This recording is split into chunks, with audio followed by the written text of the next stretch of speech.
Perkenalkan, nama saya Rohana Manilang, saya dari Prodi Akuntansi.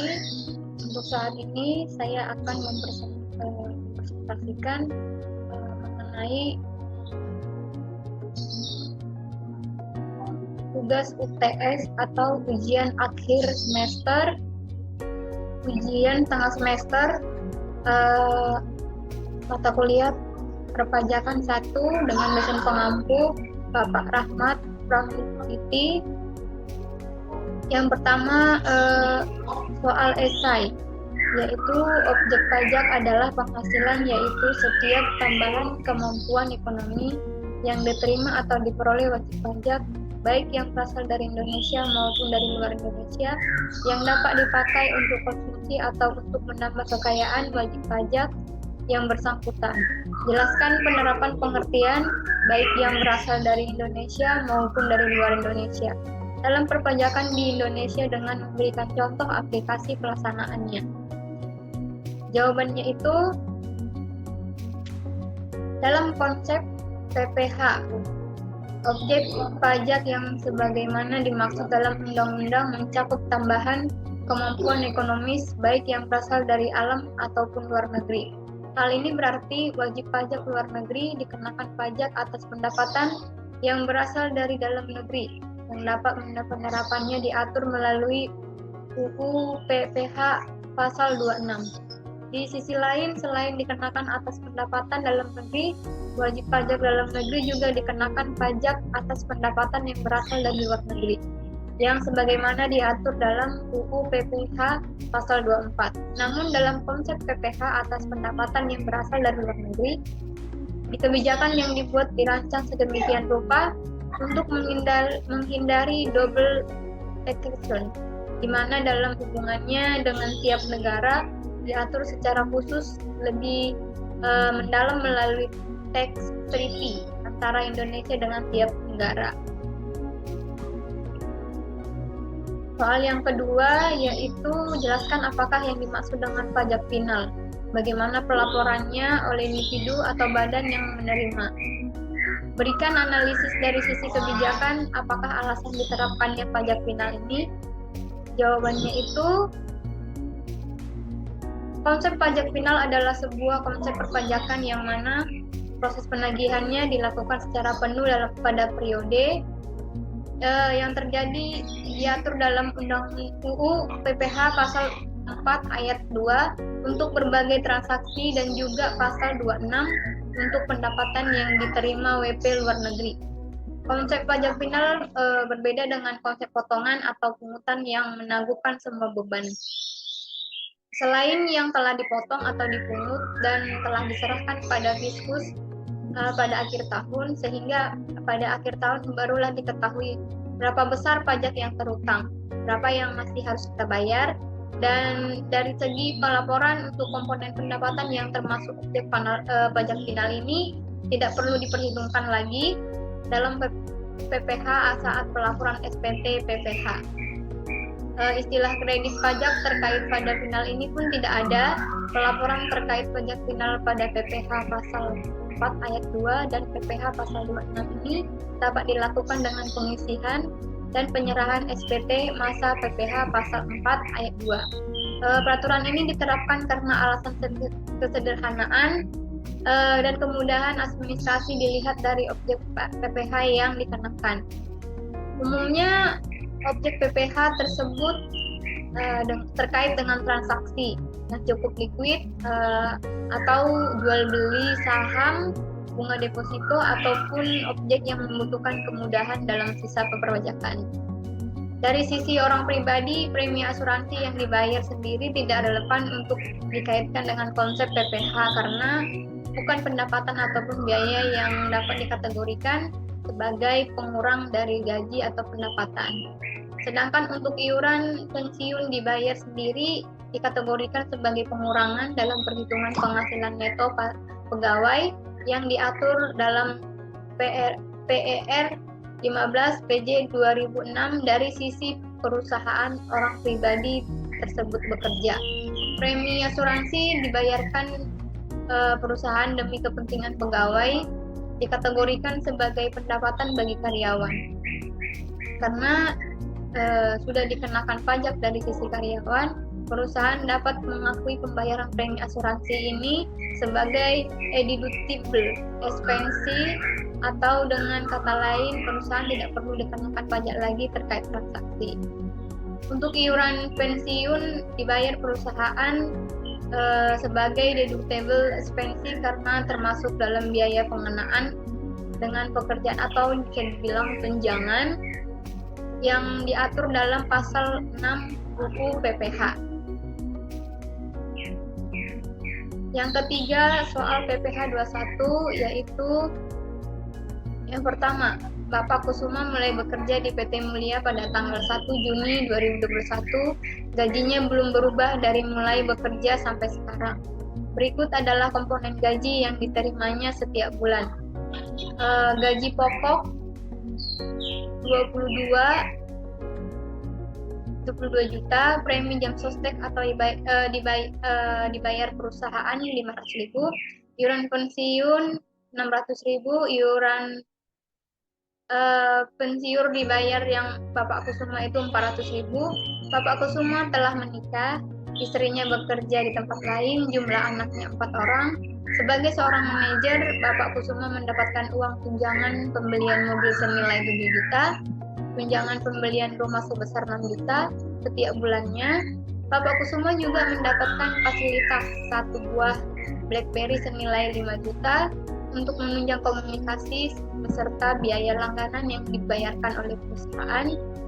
Untuk tagihan bulanan Desember 500.000. Pada bulan Desember Bapak Kusuma menerima bonus sebesar 50 juta. Jawabannya itu A. Perhitungan PPH 21 atas gaji Bapak Kusuma. Gaji pokoknya 22 juta, tunjangan mobilnya 7 juta, tunjangan rumahnya 6 juta, premi jam sostek dibayar perusahaan 500.000, penghasilan bruto 35.500.000, biaya pengurangan biaya jabatan 5% kali 22 juta atau maksimum 500.000. Iuran pensiun dibayar sendiri 400.000. Jumlahnya itu 900 untuk biaya pengurangan. Penghasilan neto 34.600.000.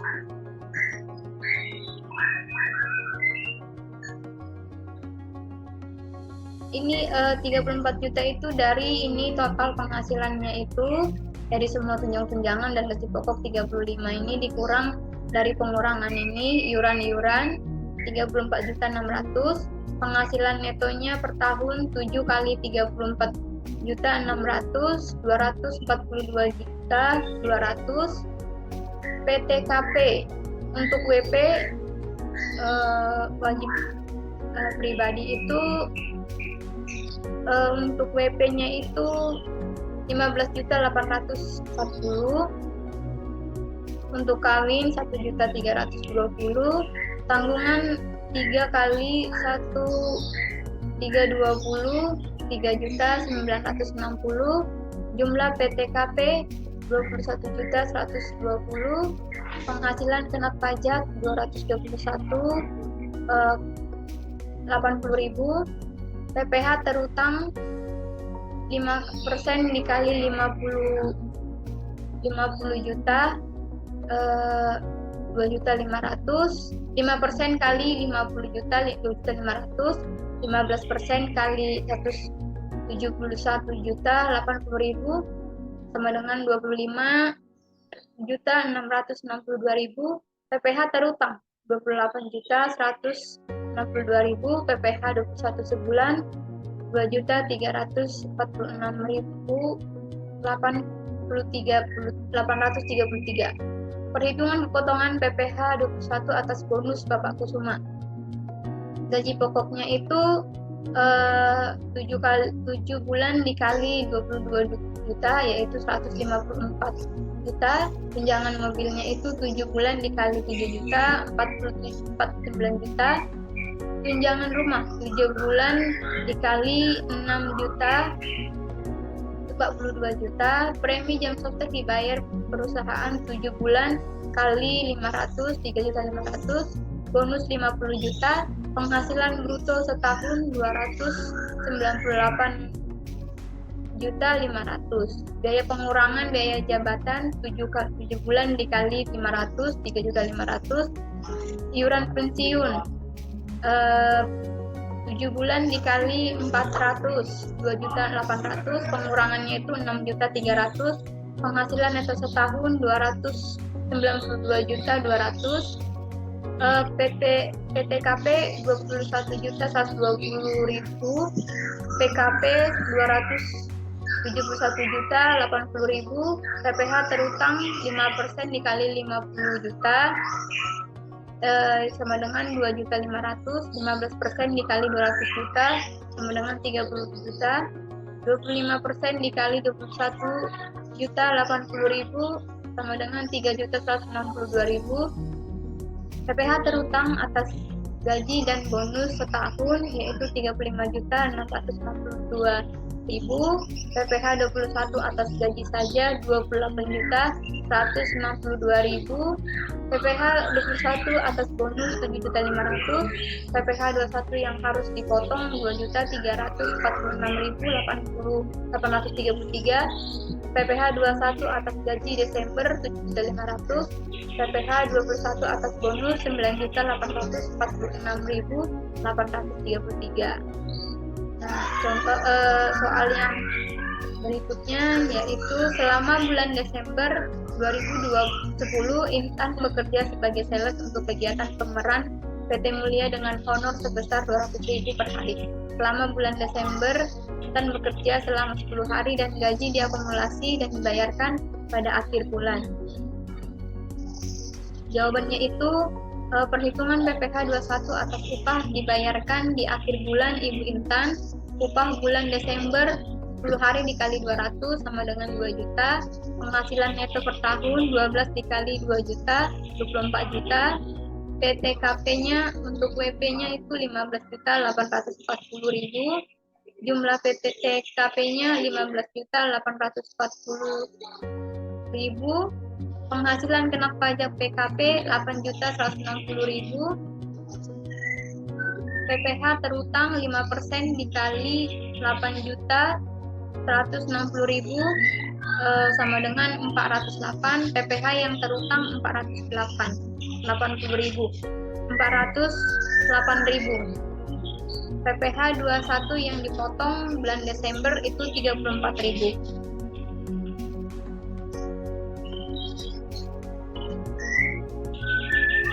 Berikutnya, Tita diminta untuk membantu mengerjakan dekorasi untuk kegiatan pemeran dengan upah borongan sebesar 1 juta yang diselesaikan selama 4 hari kerja.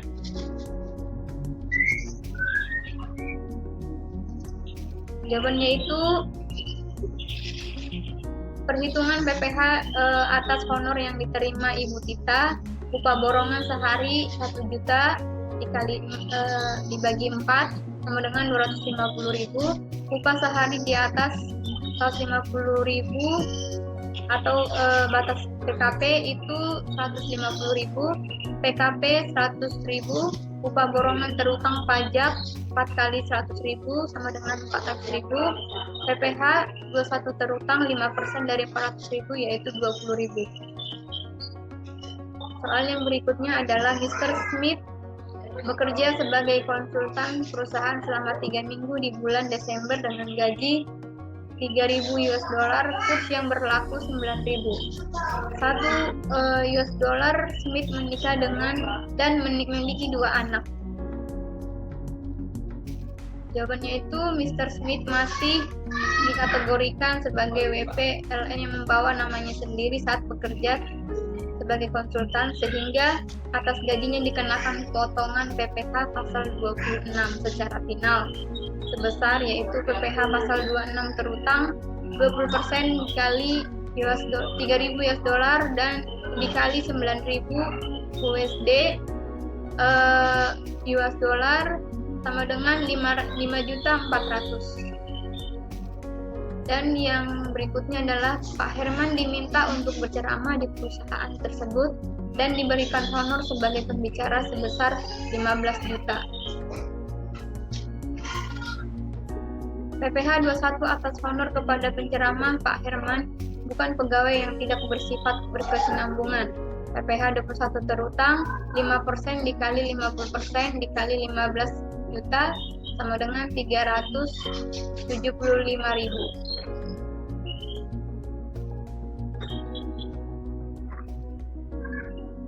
Selanjutnya itu adalah buatlah untuk soal multimedia di YouTube, yaitu buatlah suatu cerita atau narasi serta PowerPoint yang mengenai fungsi pajak bagi kita sebagai wajib pajak atau masyarakat, dan jelaskan pandangan saudara tentang pajak ke depannya, yaitu PowerPoint-nya ini.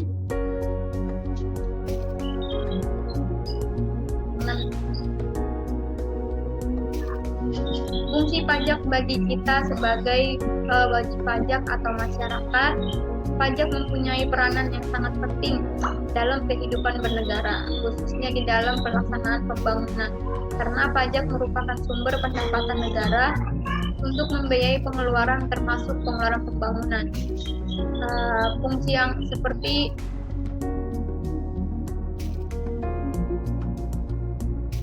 mari kita simak. Saya akan menjelaskan berbagai fungsi pajak.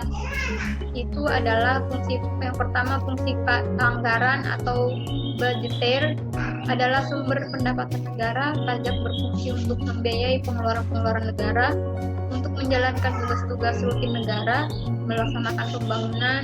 Negara membutuhkan biaya. Biaya ini dapat diperoleh dari penerimaan pajak. Pajak digunakan untuk membiayai rutin seperti belanja pegawai, belanja barang, pemeliharaan, dan lain sebagainya. Untuk pembiayaan bangunan, uang dikeluarkan dari tabungan pemerintah, yakni penerimaan dalam negeri dikurangi pengeluaran rutin. Tabungan pemerintah dari tahun ke tahun harus ditingkatkan sesuai kebutuhan pembiayaan pembangunan semakin meningkat. Yang selanjutnya itu fungsi mengatur atau reguler. Pemerintah bisa mengatur pertumbuhan ekonomi melalui kebijakan pajak. Dengan fungsi mengatur, pajak bisa digunakan sebagai alat untuk mencapai tujuan. Contohnya itu dalam rangka mengiring penanaman modal, baik dalam negeri ataupun luar negeri. Diberikan berbagai macam fasilitas keringanan pajak dalam rangka melindungi produk dalam negeri. Pemerintah menetapkan biaya masuk yang tinggi untuk produk luar negeri. Selanjutnya fungsi stabilitas. Dengan adanya pajak, pemerintah dimiliki dana untuk menjalankan kebijakan yang berhubungan dengan stabilitas harga sehingga dapat dikendalikan. Hal ini antara lain jalan mengatur peredaran uang di masyarakat, pemungutan pajak, penggunaan pajak yang efektif dan efisien.